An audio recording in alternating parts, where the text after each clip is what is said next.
I don't enjoy hurting people. The only thing I want is to be the best in the world. From the producer of Fahrenheit 9/11 and the director of Generation Iron comes an exploration of the most controversial sport in the world. We're all compelled to do it. It's gonna keep getting bigger. The Hurt Business. In select movie theaters September 29th only. Tickets available at fathomevents.com.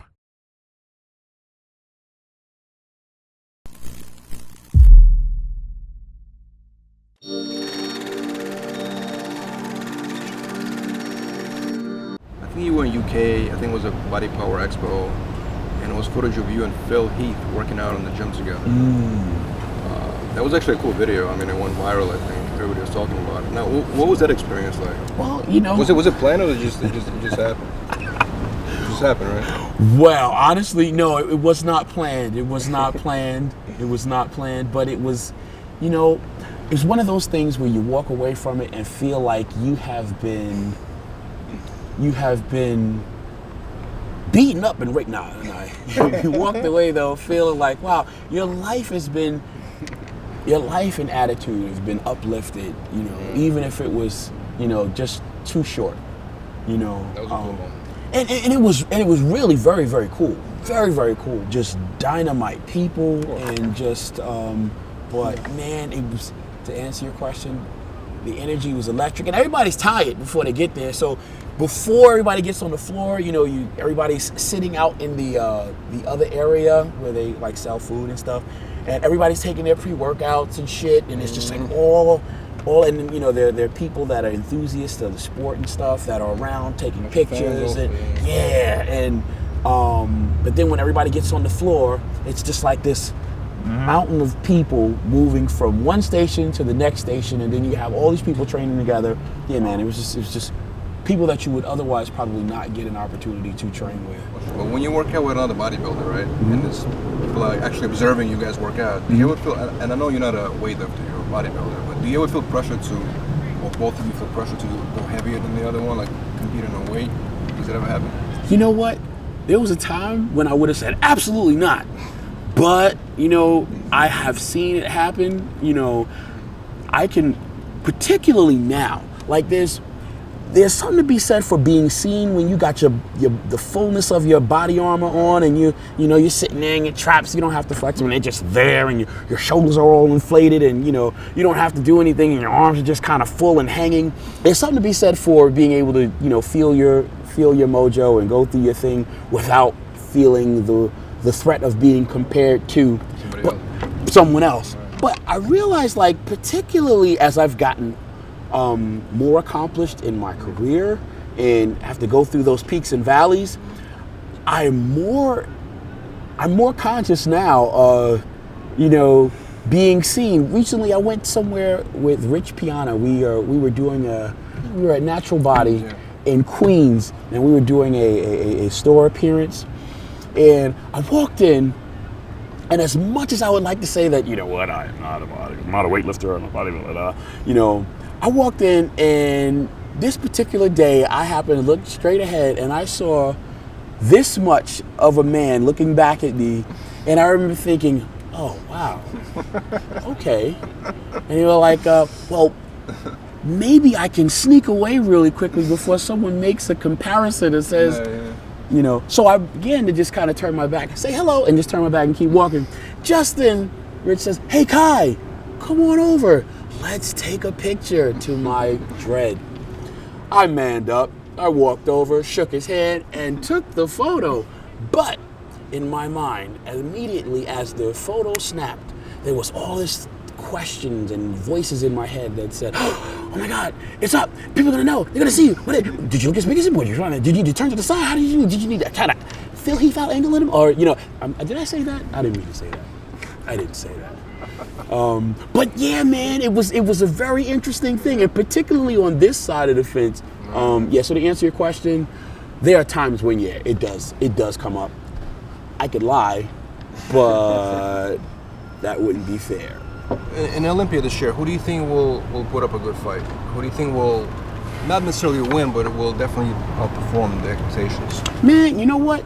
Honestly, I don't want to say anything negative because, you know, I think this is just something to be responsible about. but you know what? There's a part of me that is still a fan and enthusiast of the sport, and more importantly, being on this side of it, there are people that now represent friendships that, because of my friendship with them, I would also like to see them do exceedingly well.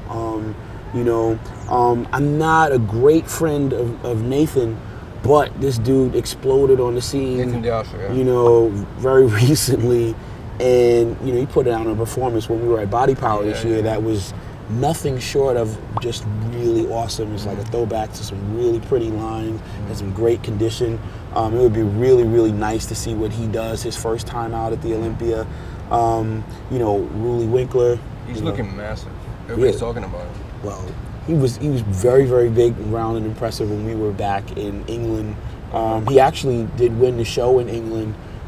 This dude is just not a surprise because I remember competing with him back in 2009, I think it was, and that was the first time I'd ever really, seen this guy introduced to the scene. And more importantly than what he looked like on stage at I think it was the Grand Prix in Australia in 2009, we got a chance to we had to stay there for like a few days after the event and do some promotional stuff.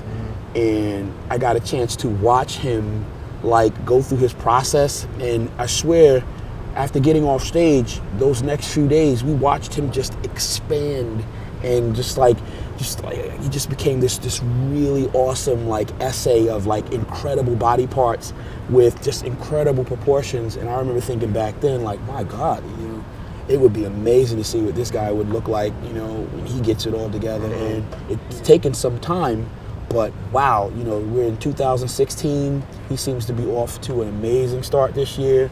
This is somebody that, is just not a surprise. Not a surprise to see him do so well. Yeah, you know what? Here's the thing. A lot of times people were, really quick to talk about some of the sensational headlines. Oh, a guy has big shoulders. Or, oh, a guy has big legs. Or, oh, a guy, he could be Mr. Olympia. And the pressure is on to produce. But behind the scenes, there's some other realities that are very, very real. Very, very real, and can be very, very frightening, So I've heard Jay say this at the completion of the athlete's press conference. I remember him saying, all were welcome to compete. He wished everyone well. I remember him saying this, I pray that everyone's able to do this and still be healthy. And when this thing is over, I'd like for everybody to still be healthy and okay. And I didn't quite get that, when I was an athlete sitting across thinking, man, you know what, I want to beat this guy so much this year, So a remark like that, a comment like that just went right over my head, But now having some time to reflect and being in another place, wow, there's a very, very strong measure of a man, that's revealed in a comment like that, a statement like that, Right. And I'm reminded of that now when we talk about, the athlete that is now expected to come in there and be bigger than everyone else, and harder than everyone else, and more capable of that wow factor, I would love to see him, just like a lot of friends of mine that are competing this year, do very well. But I also feel cautioned by the words of Jay, and I hear those words in my mind too. And I would want to preface everything that we just said with what he said about, being able to be healthy and okay, So yeah, I wish all these athletes much success. My man, William Bonnock. Thank you so much. Hey, thank you. I'm here in California. I'm still prepping for the Olympia. I'm 4 weeks out. I'm not 2 pounds above stage weight. I had way too many fucking Oreos and Halo Top yesterday. I need to snap out of it.